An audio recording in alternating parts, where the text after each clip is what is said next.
السلام عليكم ورحمة الله وبركاته. الحمد لله رب العالمين والعاقبة للمتقين، والصلاة والسلام على أشرف الأنبياء والمرسلين نبينا محمد وعلى آله وصحبه أجمعين ومن تبعهم بإحسان إلى يوم الدين، أما بعد.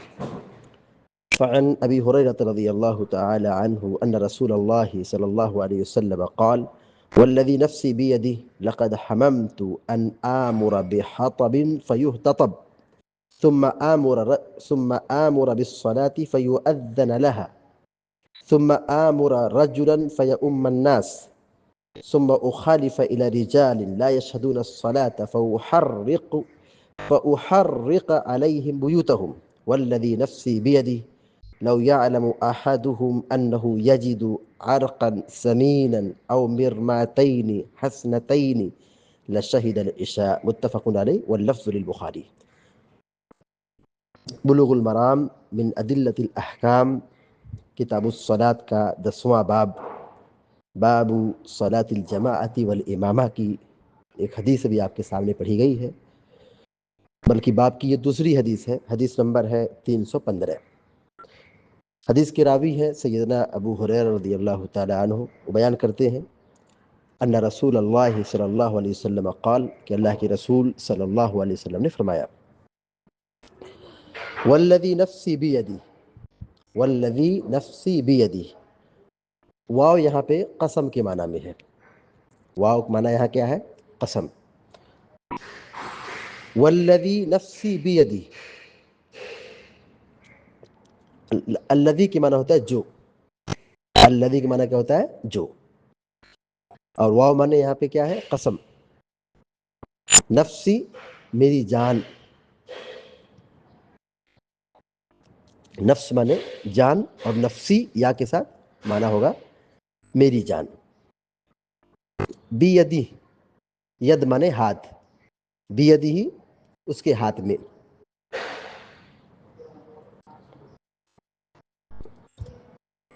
والذی نفسی بیدی، قسم ہے اس ذات کی جس کے ہاتھ میں میری جان ہے، قسم ہے اس ذات کی جس کے ہاتھ میں میری جان ہے۔ لقد حممت ان آمر بحطب فیہتطب، ہم یہمو کے معنی ہوتا ہے ارادہ کرنا، ہم یہمو کے معنی ہوتا ہے ارادہ کرنا، اور حممت یہ واحد متکلم کا صیغہ ہے۔ لقد حممت کیا معنی ہوگا؟ میں نے ارادہ کیا۔ لقد، لقد مانے یہ تاکید کا کلمہ ہے، لقد مانے یقیناً، تحقیق کی، بلا شبہ۔ لقد حممت یقیناً میں نے ارادہ کیا۔ ان آمر کہ میں حکم دوں، امرا یامر حکم دینا، ان آمر میں حکم دوں، میں حکم دوں، بحطب، حطب مانے لکڑی، میں لکڑی کا حکم دوں، مطلب لکڑی جمع کرنے کا حکم دوں، کہ لوگ لکڑیاں جمع کر کے لائے اور یہاں رکھیں۔ فیہتطب تو اس کو، اس لکڑیوں کو جمع کیا جائے، مجہول کا صیغہ ہے، لکڑیاں جمع کی جائے۔ فیہتطب لکڑیاں جمع کی جائے، لکڑیاں جمع کی جائے۔ لقد حممت ان آمر بحطب فیہتطب، میں نے ارادہ کر لیا کہ حکم دوں لوگوں کو کہ وہ لکڑیاں جمع کریں، فیہتطب اس کو جمع کیا جائے، یعنی میں کہوں وہ سب لوگ جمع کر کے لائے۔ ثم آمر بالصلاۃ، پھر میں نماز کا حکم دوں، ثم مانے پھر، آمرا حکم دوں، آمرو، امرا یامر سے آمرو واحد متکلم کا صیغہ ہے، لیکن یہاں آمرا را پہ زبر آئے گا، فتحہ آئے گا، کیونکہ ثم کیا ہے؟ حرف عطف ہے۔ ثم آمرا پھر میں حکم دوں، بالصلاۃ نماز کا، یعنی جماعت سے نماز پڑھیں۔ فیؤذن لها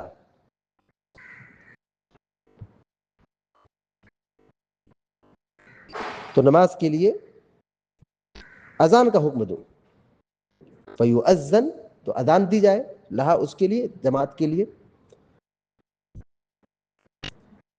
یعنی نماز پڑھنے کے لیے اقامت کا حکم دو.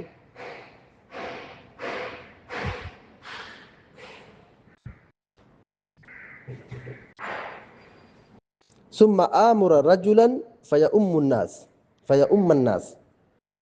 ثم آمر، ثم پھر، آمر میں حکم دوں، رجلا ایک آدمی کو، فیؤم الناس، فیؤم الناس، اما یا ام کو مطلب امامت کرنا، اما یا ام امامت کرنا، نماز پڑھانا،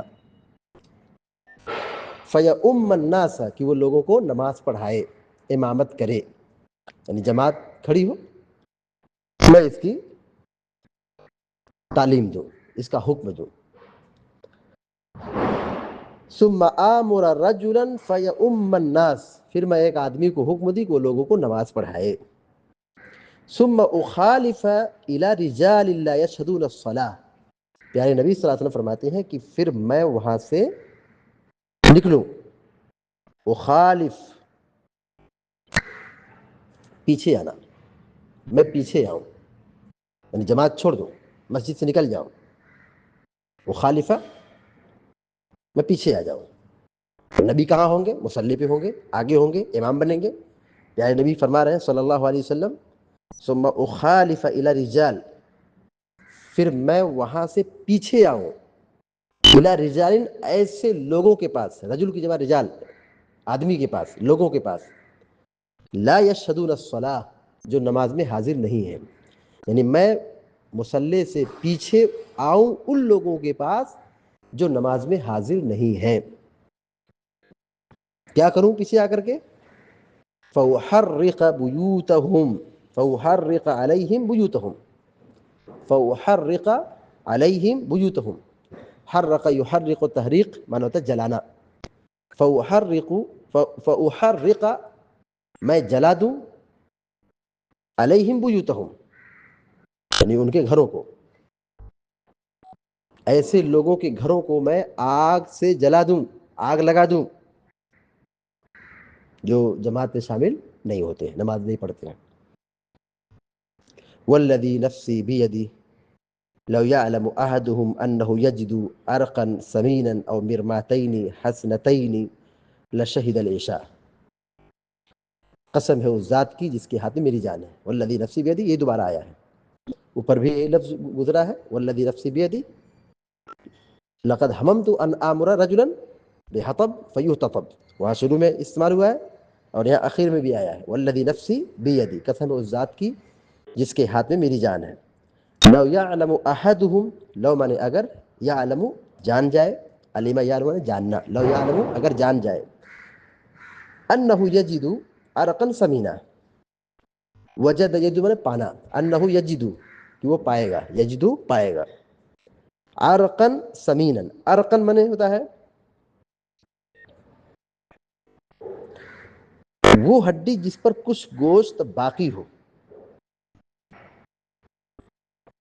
وہ ہڈی جس پر کچھ گوشت باقی ہو اور اس کا زیادہ حصہ نکال لیا گیا ہو.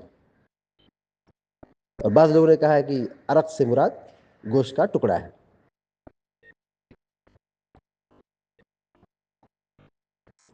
زیادہ عمدہ، زیادہ اچھا گوشت. انہ یجد عرقا سمینا، کہ اس سے گوشت سے پر موٹی ہڈی مل جائے. یعنی آدمی چاہتا ہے نا کہ گوشت کیسا ہو، اس میں ہڈی ہو اور ہڈی پر خوب گوشت چڑھا ہو. یہی معنی ہے کہ انہ یجد عرقا سمینا. عرب کے لوگ جو ہے گوشت کے بڑے شیدائی تھے، بہت گوشت کھاتے تھے، اور آج بھی وہ اپنے کلچر میں باقی ہیں، گوشت کو وہ بہت چاہتے ہیں، بہت کھاتے ہیں اور کھلاتے بھی ہیں. تو انہ یجد عرقا سمینا، آپ فرما رہے ہیں کہ اگر کسی کو معلوم ہو جائے کہ عشاء کی نماز میں یا جماعت سے نماز پڑھنے میں کیا ہے، لو یعلم احدہم انہ یجد عرقا سمینا، کہ وہ جان جائے کہ اس سے گوشت سے پر موٹی ہڈی ملے گی، یعنی خوب اچھا تندرست بہترین قسم کا اس کے گوشت ملنے والا ہے. او مرماتین حسنتین، مرماتین تسنیہ کا صیغہ ہے، مرمات کی یہ تسنیہ ہے، مرماتن واحد ہے اور مرماتین تسنیہ ہے. مرماتین دو بکری کا کھر، مرمات کہتے ہیں بکری کا کھر. مرمات کسے کہتے ہیں؟ بکری کا کھر، پایا. یا اس طرح یہ بھی کہا گیا ہے کہ وہ گوشت جو دونوں کھروں کے درمیان ہوتا ہے، یعنی کھر پر جو گوشت ہے، پایا، پائے پر جو گوشت ہے، یہ مراد ہے. یعنی یا تو پایا مراد ہے، بکری کا پایا، نچلا حصہ جو زمین سے ٹچ ہوتا ہے، اس میں بھی ہلکا پھلکا گوشت رہتا ہے، وہ اچھا اس میں گودا رہتا ہے. یا مرماتین سے مراد کیا ہے؟ وہ گوشت جو دونوں کھروں کے درمیان ہوتا ہے.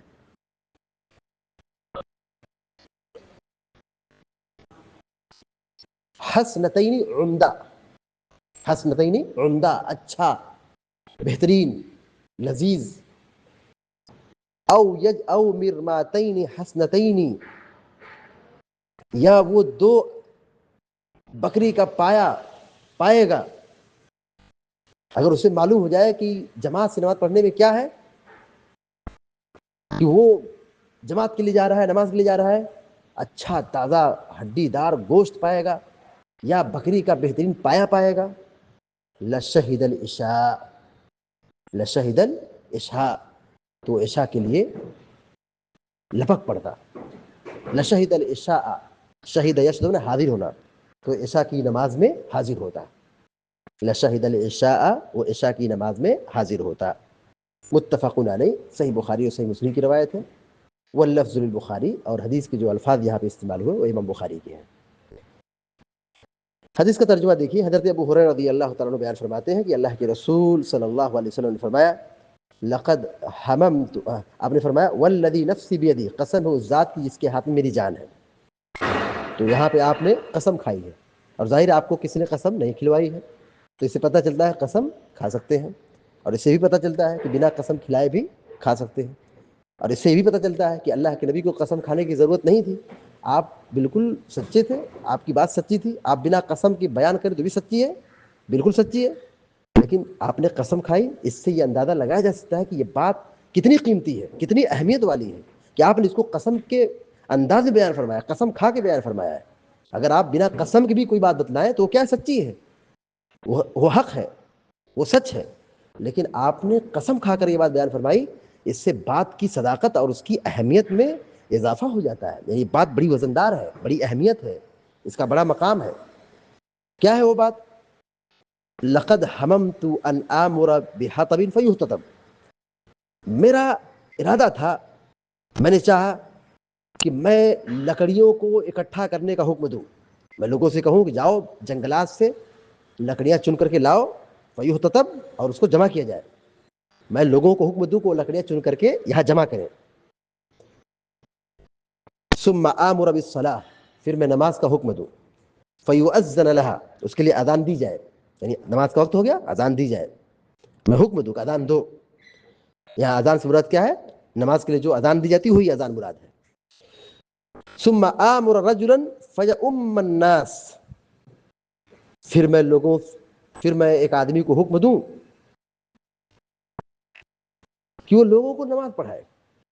ثم آمر رجلا، پھر میں ایک آدمی کو حکم دوں فیؤم الناس، کہ وہ لوگوں کو نماز پڑھائے، امامت کرائے. ثم اخالف الى رجال لا يشهدون الصلاة، پھر میں وہاں سے پیچھے ہٹوں، یعنی مصلی سے پیچھے ہٹوں، یعنی میں نماز نہ پڑھاؤں، میں پیچھے آ جاؤں، کیونکہ مجھے ایک کاروائی کرنی ہے، مجھے ایک سزا دینی ہے، مجھے ایک کاروائی کرنی ہے، فیصلہ سنانا ہے، تو میں جماعت میں نہیں شامل ہوں گا، پیچھے ہٹ جاؤں. ثم اخالف الى رجال، پھر میں ایسے لوگوں کے پاس آؤں جو جماعت میں حاضر نہیں ہوتے ہیں. لا یشهدون الصلاة، نماز میں حاضر نہیں ہوتے، مسجد میں جماعت سے نماز نہیں پڑھتے ہیں. فاحرق علیہم بیوتہم، کارروائی کیا ہے، سزا کیا ہے، بڑی خطرناک ہے. کہا میں ان کے گھروں کو آگ لگا دوں. فأحرق فأحرق فأحرق قاف زبر، یہ فا حرف عطف ہے. میں آگ لگا دوں علیہم بیوتہم، ان کے اوپر گھروں کو، یعنی گھر میں آگ لگا دوں جس سے وہ جل کر کے خاکستر ہو جائے، ہلاک ہو جائے. والذی نفسی بیدی. اب یہاں سے عشاء کی نماز کی اہمیت بتائی جا رہی ہے. یہاں پر کس کی فضیلت بیان کی جا رہی ہے؟ عشاء کی نماز کی. کہا والذی نفسی بیدی، قسم ہو ذات جس کے ہاتھ میں میری جان ہے.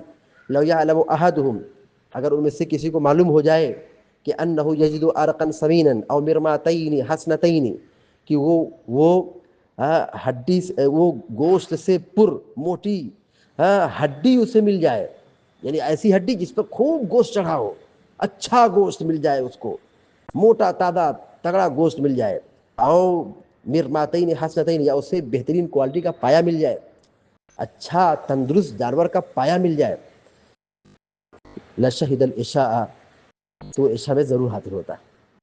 یعنی علم ہو جائے کہ ہاں یہ سامان ملے گا کھانے اور پینے کی چیز، تو وہ ضرور عشاء میں پہنچے گا. لیکن چونکہ ملتا نہیں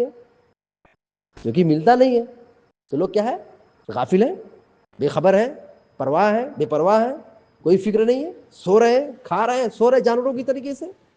ایک حدیث میں کہا گیا کہ اللہ کی نگاہ میں سب سے بدترین آدمی ہے جو دن بھر گدھوں کی طرح کام کرتا ہے اور نماز کے وقت میں آ کے سو جاتا ہے. بڑا خبیث اور بدترین آدمی ہے ایسے. لہذا جماعت کی اور نماز کی بہت زیادہ پابندی کرنا چاہیے. یہاں حدیث میں اسی دو موضوع کی بڑی وضاحت کی گئی ہے کہ جماعت سے نماز پڑھنا ہے اور نماز کی پابندی کرنا ہے. نماز پڑھنا ہے اور وقت پر جماعت کی پابندی کے ساتھ ادا کرنا ہے. یہ حدیث صحیح بخاری اور صحیح مسلم کی ہے، اور امام بخاری رحمہ اللہ کے الفاظ یہاں پر بیان کیے گئے ہیں. اب یہ حدیث آپ کے سامنے ہے، اس سے ہم اور آپ اندازہ لگا سکتے ہیں کہ نماز کو جماعت کے ساتھ ادا کرنا ہے. دیکھیے، جماعت سے نماز ادا کرنے کے سلسلے میں علماء کی تین رائے ہیں. بعض علماء نے کہا ہے کہ فرض عین ہے، فرض عین ہے، اور امام احمد بن حنبل کا موقف یہی ہے رحمہ اللہ. امام احمد بن حنبل رحمہ اللہ کا موقف یہی ہے، اور بہت سارے اہل علم کا موقف یہی ہے کہ جماعت سے نماز پڑھنا کیا ہے، فرض ہے. دوسرا موقف یہ ہے کہ سنت مؤکدہ ہے، اور تیسرا موقف ہے کہ فرض کفایہ ہے، فرض کفایہ ہے.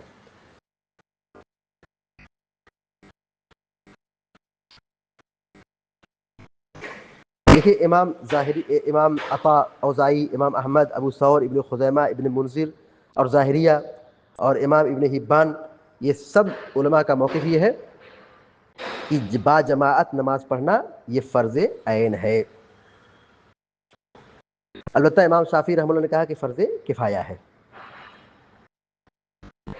اور امام ابو حنیفہ رحمہ اللہ نے اور بعض احناف نے اور متقدمین شافعیوں میں سے کچھ لوگوں نے کہا کہ یہ فرض کفایہ بھی نہیں، فرض عین بھی نہیں، بلکہ یہ سنت مؤکدہ ہے. تو تین موقف علماء کا یہاں پہ آپ کے سامنے بیان کیا گیا کہ فرض عین ہے، دوسرا موقف یہ کہ فرض کفایہ ہے، اور تیسرا موقف ہے کہ یہ سنت مؤکدہ ہے. اور اسی حدیث سے سب لوگوں نے استدلال کیا ہے، اسی حدیث سے سب لوگوں نے ہی استدلال کیا ہے. جو لوگ کہتے ہیں کہ باجماعت نماز پڑھنا فرض ہے، ان کی دلیل کیا ہے کہ اللہ کے نبی نے ان کے گھروں کو آگ لگانے کا حکم دیا ہے. کیوں آگ لگانے کا حکم دیا ہے؟ کیونکہ وہ جماعت میں نہیں آتے. یعنی جماعت سے پڑھنا کیا ہے، فرض ہے.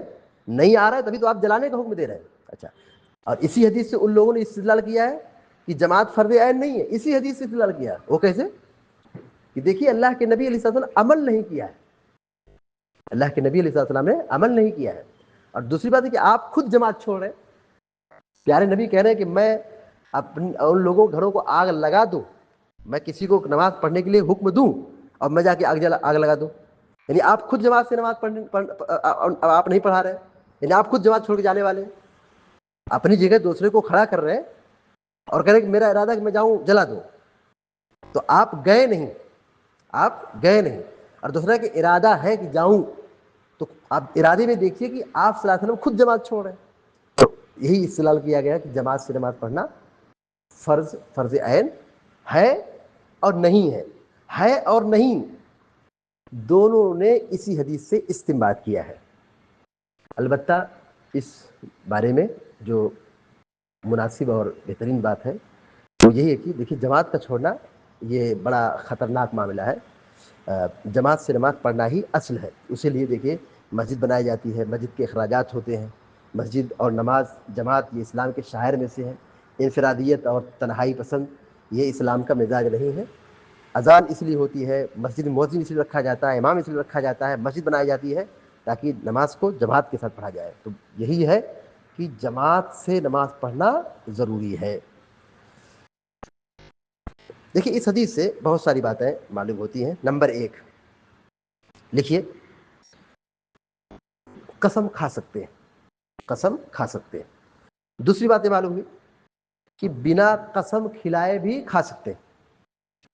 جب کوئی ایسی تاکید کی بات ہو, اہمیت والی بات ہو, تو بنا قسم کھلائے بھی قسم کھا سکتے ہیں. اس حدیث سے ایک بات یہ معلوم ہوئی, اللہ تعالیٰ کی صفت ید کا ثبوت. اللہ تعالیٰ کا ہاتھ ہے, اللہ تعالیٰ کی صفت ید, ید مانے ہاتھ, ہاتھ کا ثبوت.